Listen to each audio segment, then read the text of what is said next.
नमस्कार, आपण पाहत आहात IBN जनमत न्यूज। दिव्यांग बांधवांच्या समस्या सोडवण्यासाठी प्राधान्य देणार आमदार शहाजी बापू पाटील।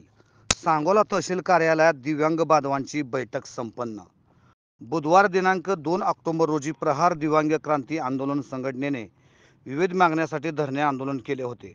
सदर आंदोलनाची दखल घेऊन आमदार शहाजी बापू पाटील यांनी दिव्यांग बांधवांच्या समस्या सोडवण्यासाठी गुरुवार दिनांक 3 ऑक्टोबर रोजी तहसील कार्यालय सांगोला येथे तहसील कार्यालय सांगोला नगर परिषद पंचायत समिती आणि पोलीस स्टेशन यांचे प्रमुख अधिकारी व दिव्यांग बांधव यांची संयुक्त बैठक आयोजित केली होती। यावेळी उपस्थित सर्व कार्यालय प्रमुखांना दिव्यांग बांधवांच्या समस्या सोडवण्यासाठी प्राधान्य द्यावे अशा सूचना आमदार शहाजीबापू पाटील यांनी दिल्या। तसेच दिव्यांग भवनाचा प्रश्नही मार्गी लावण्याचे आश्वासन दिले। त्यासाठी लागणारा निधी अजिबात कमी पडू देणार नाही अशी ग्वाही आमदार शहाजीबापू पाटील यांनी दिली।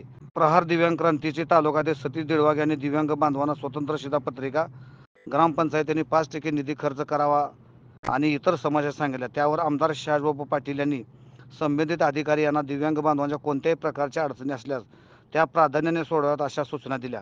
सदर बैठकीत तहसीलदार संतोष कंसे, निवासी नायब तहसीलदार सोमनाथ साळुंके, मुख्य अधिकारी सुधीर गवळी, गट विकास अधिकारी श्री कुलकर्णी, पंचायत समिती अधिकारी श्री फुले, पोलीस निरीक्षक भीमराव खनदाळे यांच्यासह प्रहार जनशक्ती पक्षाचे तालुकाध्यक्ष नवीद पठाण, दादा खडतरे, बापू इंगोले यांच्यासह शिवसेना विधानसभा प्रमुख प्राध्यापक संजय देशमुख, उद्योगपती आनंद गोंगडे, मागासवर्गीय सेलचे तालुकाध्यक्ष दीपक यावळे, बहुजन नेते बापूसाहेब ठोकळे, संतोष खडतरे या प्रमुखासह दिव्यांग बांधव तहसील कार्यालयात आयोजित केलेल्या बैठकीसाठी उपस्थित होते।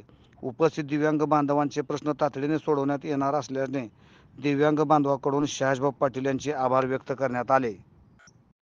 IBN जनमत सबस्क्राइब करा, लाईक करा, शेअर करा। आपल्या हक्काचं आपलं न्यूज।